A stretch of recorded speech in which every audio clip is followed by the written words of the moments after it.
Hi, today we're here to change the filters on your reverse osmosis. To start off with, we're gonna look here in the front corner. This is our feed line, so we're gonna follow it to a shutoff. And we also have a tank here that we need to shut down, and we're gonna unplug.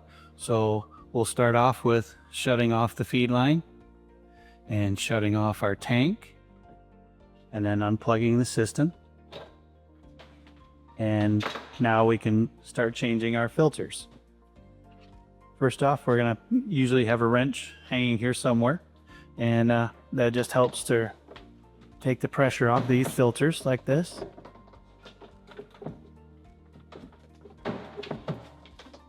Usually see a little water coming out of them. That's normal right at first.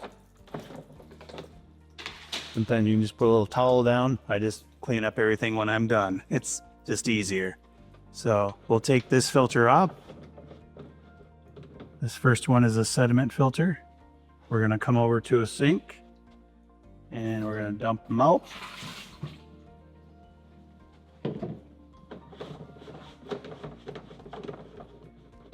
The two carbon filters, same thing.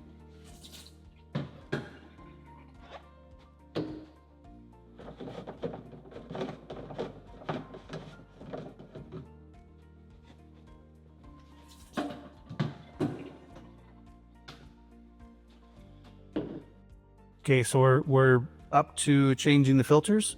So our first sediment filter, we'll take that, we'll drop it in, make sure it's nice and level. Check the O-ring on top, make sure there's some lube on there, and slide that one back on. Just do a hand tight like that at first, that you can tighten it up a little bit with a wrench afterwards. The carbon filters, they're both the same. Doesn't matter which way they go.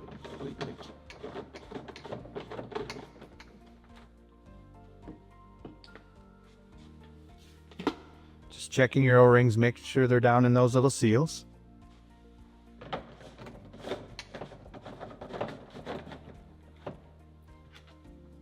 Take your wrench, just a little snug. Don't have to over tighten them. Just O-ring seals, doesn't take much. So those are all set. Now those are every year we change those filters. Every other year we change this last carbon filter on the top. It only has the purified water going through it, so we really don't have to do it every couple of years. So to start off with, there's a little clip in here that you pop out of the fitting, this little clip, and you push down. We're gonna just leave the pressure here a little bit. You push down on it, and there's a little collar right here that you have to hold on. Hold that down and you pop the line right out. The other side, and if you look, you'll see this little flow arrow. Make sure that's going towards just this elbow on this side. And we do the same thing with the new one. We put it in the same way. So we pop it off of here, it just pops out of these little clips. Unscrew it from this other side. There's a little T here that you unscrew it from.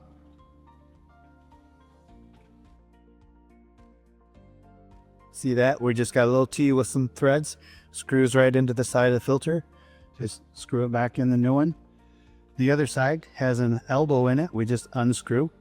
And we're going to put that on the new filter. So remember, the flow came to this single side like this. So with our new one, we're going to do the same thing. Look for the flow arrow. Screw it back in. Take your other side, screw it back into your little T fitting here again.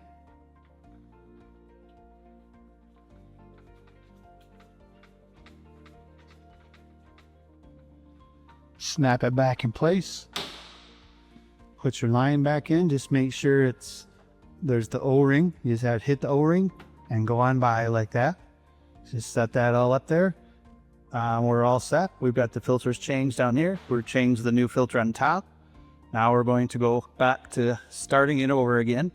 We're going to turn the feed back on. We're going to turn the tank back on and plug it back in. You'll hear the pump start.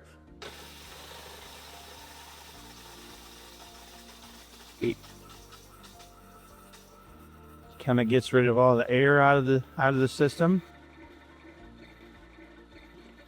There's a little shut off up here you can open up to help it relieve the air pressure, or get rid of the air, get all water in there. And you'll hear it starting to kind of like slow down and run. I like to turn the tank feed back off again, so it's going to build some pressure, and we can double check all of our little lines that we did. Put this clip back in there too afterwards. You just put it in between those little collar and the fitting.